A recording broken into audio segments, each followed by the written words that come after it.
레위기 26장 27절에서 39절까지 말씀을 보겠습니다. 두 사람이 한자리에 모여서 이야기를 좀 하려고 합니다.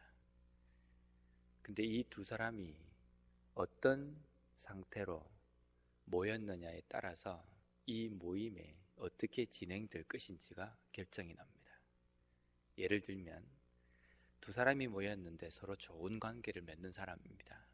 그리고 상당히 친하고 가까운 그런 사이입니다. 이 두 사람이 만나서 이야기를 한다고 한다면 이 모임은, 이 이야기의 방향은 행복하고 기쁘고 좋은 시간이 됩니다. 두 사람이 함께 얼굴을 맞대고 있다라는 것 자체가 행복할 겁니다. 근데 이 두 사람이 관계가 좋지 않은 상황이고 원수지간이라고 한다면, 이 두 사람이 함께 얼굴을 맞대고 앉아 있다고 한다면 이 모임이 어떻게 진행이 되겠습니까? 한판을 뜨든지 아마 난리가 날 겁니다. 그 시간은 행복한 시간이 아니라 좀 그렇게 별로 좋지 못한 시간이 될 겁니다. 두 사람이 함께 얼굴을 맞대고 있지만 그 두 사람이 어떤 관계냐가 이 두 사람의 만남을 결정해 줍니다. 어떤 만남이 될 것인지가 결정이 된다는 겁니다. 오늘 본문 말씀에 보면 가장 첫 번째 부분에 보면 대항한다라는 말이 나옵니다. 대항한다. 지금 하나님과 이스라엘 백성들이 얼굴을 맞대고 만납니다. 근데 그 만남이 하나님과 하나님의 백성 간의 만남이지만 그 만남에 대해서 하나님이 뭐라고 표현을 하시냐면요, 너희들이 나를 대항한다. 너희가 나를 대항하기 위해서 이 자리에 나의 얼굴을 맞대고 앉아있다. 그래서 나도 너희들을 대항할 것이다 라는 겁니다. 하나님을 대항한다, 있을 수 없습니다. 근데 지금 이스라엘 백성들이 하나님 앞에 서 있는 것, 하나님과 얼굴을 맞대고 만나고 있는 것이 대항하기 위해서 하나님 앞에 있다라는 겁니다. 그러면서 오늘 이 부분에 보면 그렇게 대항하는 그 이스라엘 백성들이 27절 초두에 보면 너희가 이같이 될지라도 내게 청종하지 아니하고 나를 대항할진대. 내 말을 듣고 모든 상황들이 악하게 흘러가고 깨닫도록 만드는 여러 가지 상황들이 있음에도 불구하고 내 말을 듣지 않고 너희들이 나를 대항하기 위해서 이 자리에 앉아있다라는 겁니다. 우리가 하나님을 직접적으로 대항하진 않습니다. 대항한다고 한다면 우리가 우리 자신을 신앙인이라고 이야기는 하지 않을 겁니다. 그런데 하나님의 말씀을 듣지 않고 있는 상태가 이스라엘 백성들에게는 하나님을 대항하고 대적하는 그러한 상태라는 겁니다. 그렇다고 한다면 우리의 삶 속에서도 하나님의 말씀을 듣고 깨닫지 않는 상태가 하나님을 대적하고 대항하는 상태가 될 수 있다는 겁니다.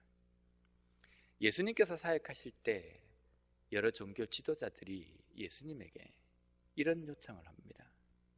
우리에게 표적을 보여주십시오. 그럴 때 예수님께서 가르쳐 주신 표적은 요나의 표적입니다. 예수님께서 이 요나의 표적을 말씀하실 때에 두 가지 의미가 있습니다. 첫째는 요나가 물고기 뱃속에 있었던 것처럼 인자도 3일 동안 무덤에 있을 것이다 라는 것이 첫 번째 표적의 의미이고, 두 번째 표적은 무엇이냐면요, 당시에 이방 백성인 느느웨 사람들이 하나님의 말씀을 듣고 즉각 반응했던 것처럼 마지막 때에도 이렇게 될 것이라는 겁니다. 하나님의 백성들은 하나님의 말씀에 미동도 하지 않고 움직이지 않는데 이방 백성들이 하나님의 경고의 메시지를 듣고 즉각적으로 반응할 것이라는 겁니다. 마지막 때가 이처럼 될 것이다 라고 말씀하십니다. 이 요나의 표적을 말씀하시고 난 다음에 바로 이어서 무슨 이야기를 하시냐면요, 한 사람에게 귀신이 들렸습니다.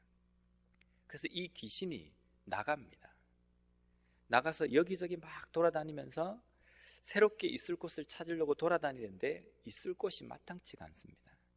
그래서 원래 있었던 그 사람에게로 오니까 이 마음의 집이 깨끗하게 소재가 되어 있는 겁니다. 청소가 되어 있는 겁니다. 그래서 너무나도 거하기 좋게 되어 있기 때문에 자기 혼자만 거하기 아까워서 자기 친구 귀신 7을 데리고, 떼거지 귀신입니다. 그 귀신을 데리고 와서 그 사람에게 다시 들어갔다는 겁니다. 그래서 이 사람이 이전보다 더 악하게 되었다라는 표현을 하십니다. 요나의 표적, 니느웨 사람들이, 이방 사람들이 하나님의 말씀을 듣고 회개하고 돌이킨 그 사역을, 그 표적을 말씀하시고 난 다음에 바로 이 한 귀신과 7 귀신이 들린 이 사람에 대해서 말씀하십니다. 그리고 마지막에 뭐라고 말씀하시냐면 마지막 때가 이렇게 될 것이다. 이 시대가 이런 시대가 되었다. 이 악한 세대가 바로 이러한 상황이다 라고 말씀하십니다. 하나님의 말씀이 내 삶 속에 들어있느냐 그렇지 못하냐, 이것이 문제가 아니라 나는 지금 그렇게 나쁜 짓을 하고 살아가고 있지 않다라는 것에 만족하도록 만드는 시대가 이 시대라는 겁니다. 우리는 우리의 삶에 깨끗하게 청소가 되어 있고 내가 그렇게 세상에서 나쁜 짓을 하지 않고 있다, 거기에 우리가 초점을 맞춰버립니다. 여기에 초점을 맞춰버리면 어떤 상황이 생기냐면요, 하나님의 말씀이 내 삶 속에 들어오면 그 들어온 말씀으로 인해서 내가 죄가 있구나, 그래서 이 죄악에서 내가 회개를 해야 되겠다라는 것을 깨달을 수도 있지만요, 또 한 가지 부분은 뭐가 있냐면 하나님께서 우리에게 말씀하실 때 지금 현재 내가 걸어가고 있는 이 삶이 게으르고 나태한 삶이라고 지적을 하시면서 좀 더 열정을 내야 한다라고 우리에게 명령하실 때가 있습니다. 그런데 죄의 부분에 대해서 회개를 명령하실 때에는 어느 정도 우리가 좀 심각하게 받아들이고 조금은 깨달은 것 같습니다. 근데 게으름의 부분, 내 신앙의 미지근한 상태, 이러한 상태에 대해서는 별로 그렇게 심각하게 생각하지 않습니다. 내가 그냥 죄를 안 짓고 이 세상에서 도덕적으로나 어떤 삶에 대해서 좀 착하게 살아가고 있다라는 그것으로 만족하게 만들어버립니다. 이런 마음을 가지고 있는 것은 우리로 하여금 신앙에 대해서 열정을 내지 않아도 될 것처럼, 그렇게 신앙적으로 뜨겁지 않아도 괜찮다라는 생각을 우리의 마음속에 하게 됩니다. 이렇게 하게 되면요, 나중에 어떤 상황이 되어버리냐면, 계시록에 보면 라오디게아 교회에 대해서 경고하신 메시지에 보면 너희들이 차든지 덮든지 하라고 이야기합니다. 미지근한 하면 내가 내 입에서 너희들을 뱉어버리겠다라고 말씀하십니다. 이 말씀하실 때 뜨겁든지 아니면 차든지 하라는 그 의미가 아닙니다. 반드시 뜨거워야 된다는 말입니다. 뜨겁든지 차든지 둘 중에 선택해야지 미지근한 해서 이것도 아니고 저것도 아닌 상태가 되어서는 안 된다는 그 의미가 아니라, 아싸리 차워버리면 회개를 할 수 있고 어떤 경고의 메시지에 대해서 좀 깨닫고 내가 잘못되었다는 것을 알 수 있는데, 미지근한 상태가 어떤 상태냐면 나는 잘 살고 있다는 겁니다. 나는 믿음 생활 잘 하고 있다는 겁니다. 그렇기 때문에 내가 그렇게 뜨겁게 열정을 내지 않아도, 내가 그렇게 뜨겁게 하나님 앞에 뭔가 매달리거나 하나님 앞에 열정을 내가 내지 않아도 지금 현재 이 삶으로 그냥 무난하게 내가 신앙생활을 하고 있다는 만족감을 우리 속에 가지게 한다는 겁니다.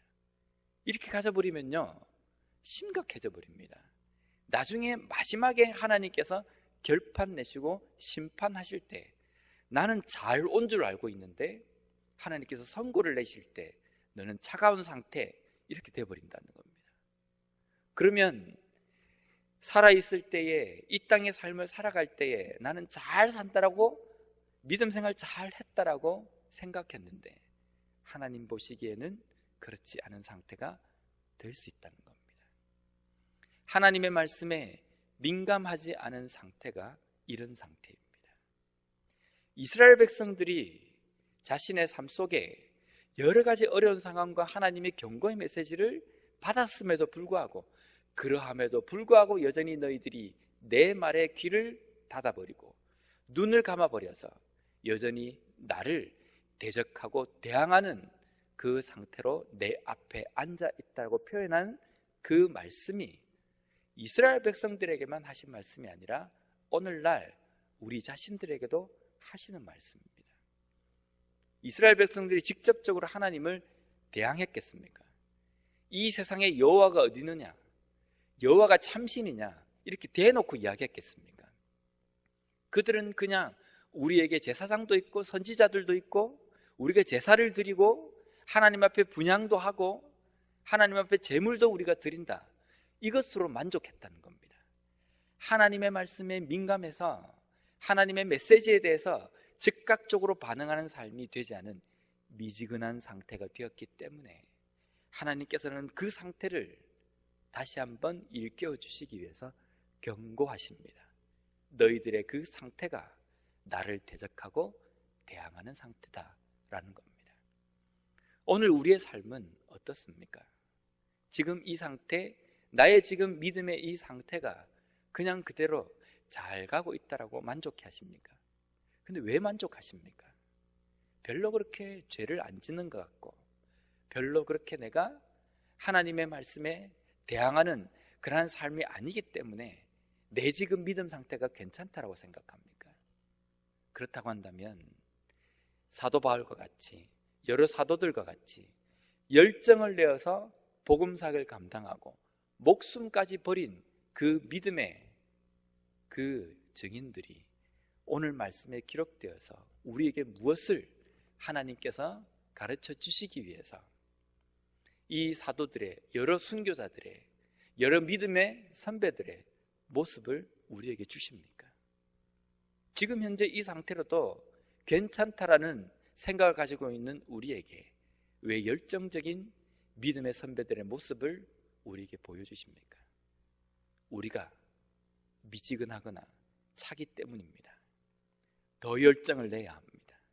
하나님 앞에 내 삶이 뜨겁고 달아올라서 하나님의 말씀에 민감하고 그 말씀에 즉각적으로 반응한 삶이 되어야 합니다.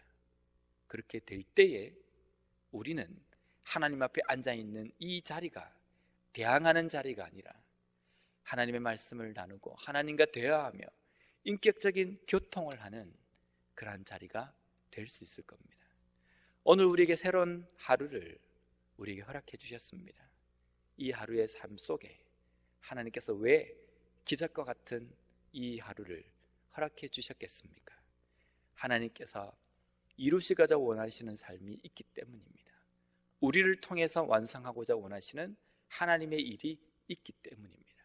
그 일을 위하여서 오늘 하루도 좀 더 열정적으로 뜨겁게 반응하며 달려갈 수 있는 우리와 우리 교회가 되었으면 좋겠습니다.